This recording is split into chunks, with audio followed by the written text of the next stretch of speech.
E com isso, sim, agora eu volto para conversar com o professor André Brás, só dizendo que já eu vou ter que voltar aqui para o comercial da televisão, então eu interrompo o senhor. Mas perguntando um pouquinho sobre a inflação de março, professor, a gente viu que o grande vetor da inflação, o grande foco é a alimentação. Isso deve continuar assim? Eu queria um apanhado geral. Se a gente olhar para o núcleo também, serviços, bens industriais, onde a gente deve focar nosso olhar quando o assunto é inflação? Então, bom dia a todos e todas. A inflação está bem espalhada, né? Quando a gente analisa os núcleos de inflação, nós percebemos que os núcleos estão bem altos, né? E quando a gente também avalia o índice de difusão, que mede o percentual de produtos e serviços com aumento de preços, ele também está bem elevado, na casa de 60%. Então, isso mostra que a inflação está bem espalhada.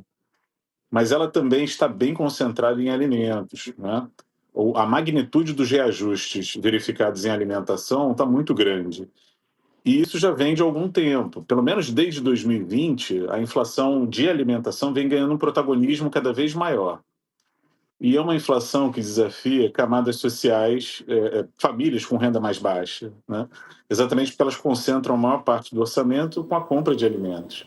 Professor, E algumas segura dessas razões... Só um minutinho, só para a gente voltar aqui do nosso comercial, do nosso intervalo da televisão. Estamos de volta com o Mercado Aberto. Eu acabei de anunciar uma entrevista com o André Brás, que é coordenador dos índices de preço da FGV Ibra. Estamos tendo uma conversa muito interessante sobre inflação.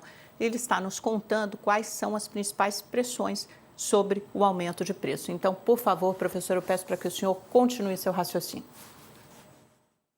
Pois não.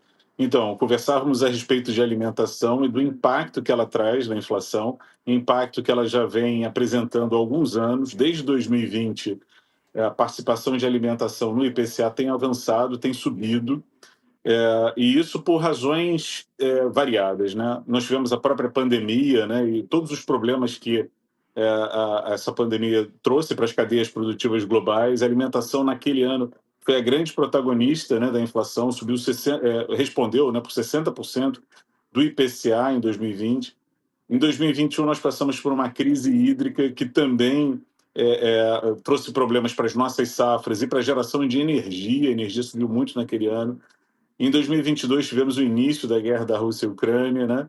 Em 2023, uma pequena trégua, mas em 2024, uma tempestade perfeita, com fenômenos climáticos tipo El Niño, Laninha, forte desvalorização cambial e aumento da demanda. Então, vários fatores contribuíram para o aumento de alimentos no ano passado. E uma parte desses fenômenos ainda continua. Já dá para perceber que alguns produtos estão apresentando um ritmo menor de acúmulo de inflação, né? Estão desacelerando, mas ainda registrando aumento de preços. E à medida que essa tendência continua, isso significa que o espaço orçamentário das famílias vai diminuindo, principalmente das famílias de baixa renda. Quem não tem o que cortar começa a ter menos acesso à alimentação básica, começa a esbarrar na questão da insegurança alimentar. Exatamente porque a inflação de alimentos já ultrapassou a casa de 55% nos últimos 5 anos, enquanto a inflação média está na casa de 35%. Então, se os salários das famílias são corrigidos em 35%, mas os alimentos subiram 20 pontos percentuais a mais, isso significa que a família tem que cortar despesas também essenciais para dar conta de adquirir os alimentos mais básicos. Então, é daí a preocupação em conter esse tipo de inflação, que não é vencida facilmente só com juros mais altos. A gente precisa de uma oferta mais regular de alimentos, né? E essas questões climáticas que estão nos visitando com mais frequência ameaçam as nossas safras, né? A performance dessas safras, porque o ciclo das chuvas se modifica e isso pode ameaçar aí a produção de grãos.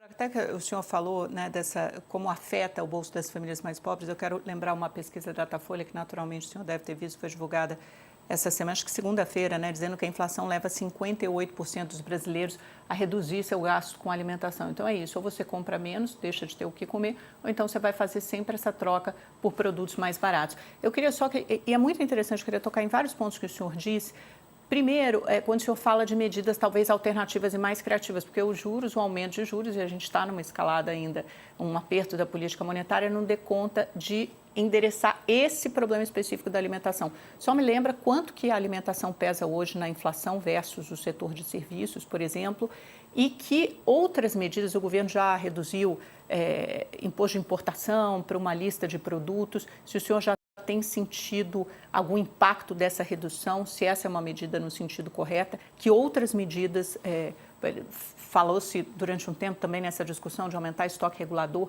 o que mais poderia contribuir para melhorar, amenizar essa inflação de alimentos? Então, a alimentação ela compromete algo em torno de 16% do orçamento familiar, mas isso para famílias consideradas no IPCA com renda entre 1 e 40 salários mínimos. Quando nós olhamos para as famílias com renda até 2 salários mínimos, aí esse percentual dobra, né? Então a gente vê um comprometimento ainda maior. E, como é que se diz? Condições de combater esse aumento de alimentos existem, mas elas são mais de médio e longo prazo, né? Não dá para resolver esse problema da noite para o dia. O governo precisava dar uma resposta e viu a questão de zerar o imposto de importação como uma alternativa. É bem-vinda, né? Nesse momento, a gente está passando por uma pressão inflacionária muito grande, boa parte da população aqui no Brasil é de baixa renda e o governo precisava dar uma resposta a isso.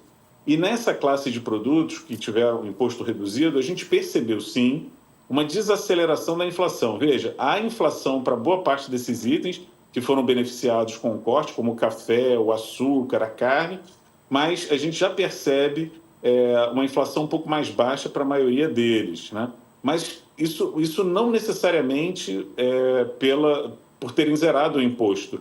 Só que esses mesmos alimentos que foram beneficiados com isso já vinham realmente numa trajetória de desaceleração, porque eles subiram muito de preço nos últimos anos. Então, é como se eles tivessem chegado no ponto máximo e estivessem... Olha, agora a inflação continua, mas num ritmo mais lento, né? E isso, de fato, aconteceu especialmente na segunda quinzena do mês passado, né?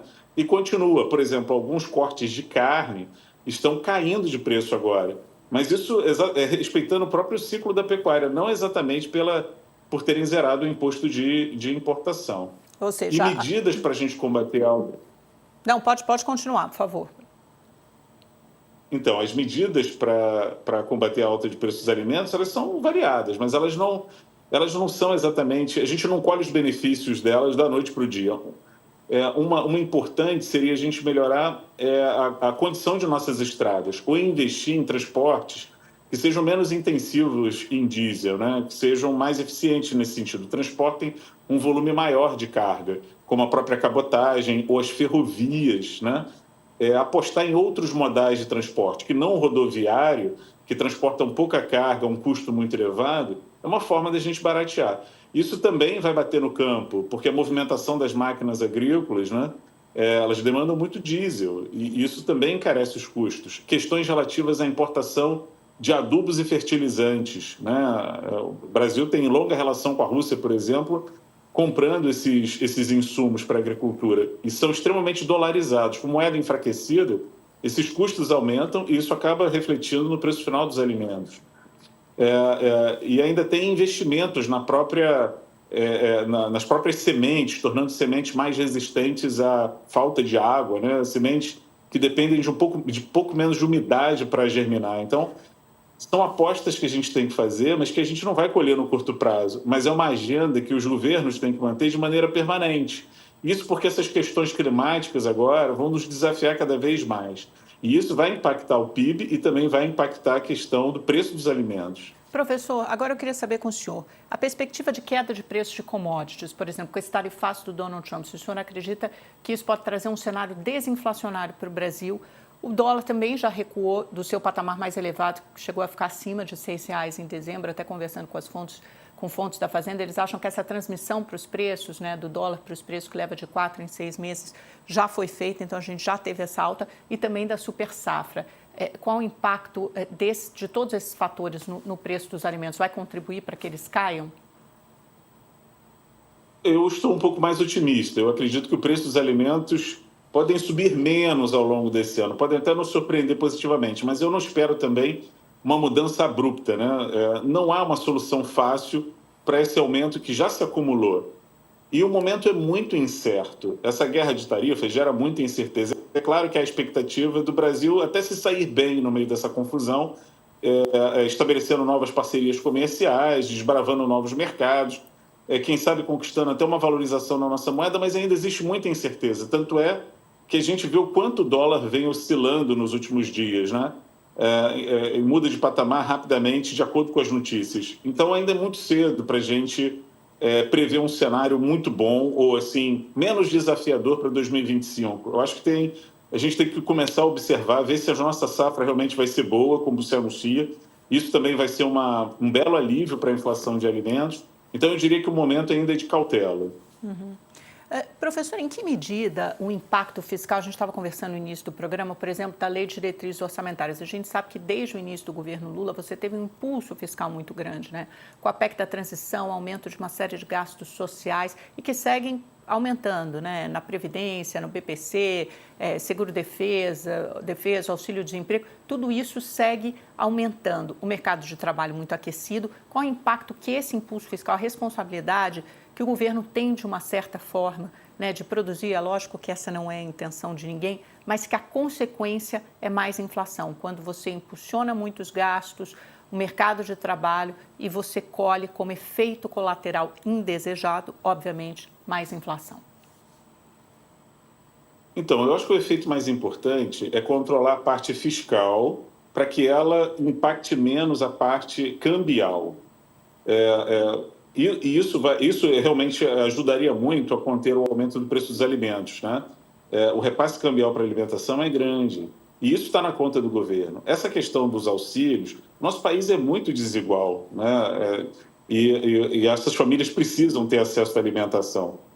De fato, aumenta a demanda por alimentos e isso tende a pressionar os preços. Mas isso poderia ser compensado também com uma responsabilidade fiscal a ponto da gente ter uma estabilidade cambial maior. Só que o cobertor é muito curto, não dá para fazer as duas coisas. Mas eu ainda privilegio mais o ser humano. Eu acho que proteger essas famílias da insegurança alimentar é mais importante nesse momento. Então a gente tem que fazer escolhas e tem que assumir essas escolhas. A gente tem que apresentar propostas de redução do gasto sem negligenciar com a parte da população que tem menos defesa sobre o processo inflacionário. Mas eu acho que existe espaço dentro da política fiscal que pode garantir acesso à alimentação à população carente e, ao mesmo tempo, cuidar melhor das contas públicas, evitando desvalorizações cambiais que acabam voltando com mais inflação e ocultando parte do efeito positivo que essas medidas, né, de distribuição de renda acabam trazendo.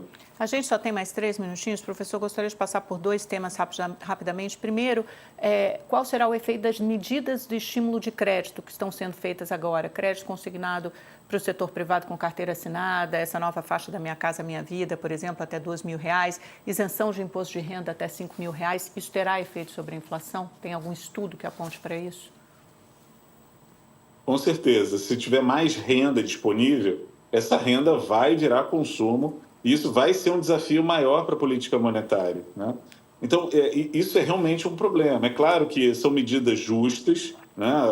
Mas elas têm que ser feitas de maneira gradual e a gente tem que escolher o que a gente quer primeiro, né? Primeiro, o desafio é levar a inflação para a meta, né? E isso não se faz da noite para o dia. A gente já tem assistido esse filme aí há algum tempo, né? Então, se a prioridade é essa, vamos tomar medidas que façam essa inflação convergir para a meta de 3% o mais rápido possível, né? Depois que a gente conquistar e estabilizar a inflação, a gente toma medidas para diminuir a desigualdade, né? Aumentar a demanda, até porque a gente precisa de demanda também, exatamente para sustentar o país em crescimento, para manter a taxa de desemprego baixa, para ter um PIB mais alavancado.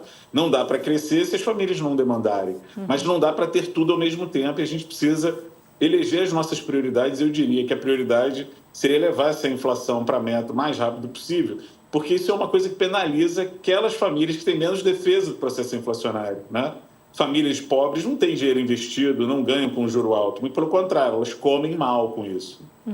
E a última pergunta, professor, no cenário do Banco Central, no relatório de política monetária, a inflação só converge para o centro da meta, acho que em meados de 2027. é um cenário, um horizonte bastante distante. Tendo isso em mente, esses juros devem aumentar até quanto, na sua cabeça? Hoje está em 14,25, será mais uma alta, serão mais duas altas? E quando o Banco Central terá espaço para começar a reduzir essa taxa? Então, a depender do comportamento da inflação, né, nos próximos meses, pode ser que não haja necessidade de subir mais, né? A gente ainda vai colher os efeitos dos últimos movimentos na Selic. Então, pode ser que isso já seja o suficiente. Talvez não haja necessidade de subir ainda mais a Selic, penalizando ainda mais a atividade, né? E isso é verdade, mas a inflação na meta fica num horizonte mais distante. Mas a inflação dentro do intervalo de tolerância da meta, talvez a gente conquiste em um espaço de tempo menor. Vai depender, né, de como a nossa política, de como o governo vai se posicionar em relação à política fiscal, que benefícios a gente colhe com isso, mantendo o câmbio mais estável e dependendo também das condições climáticas, né, se elas realmente vão favorecer a nossa safra, nos oferecendo uma oferta maior de alimentos, o que pode ajudar bastante a reduzir essa inflação que ainda está muito concentrada nesse segmento.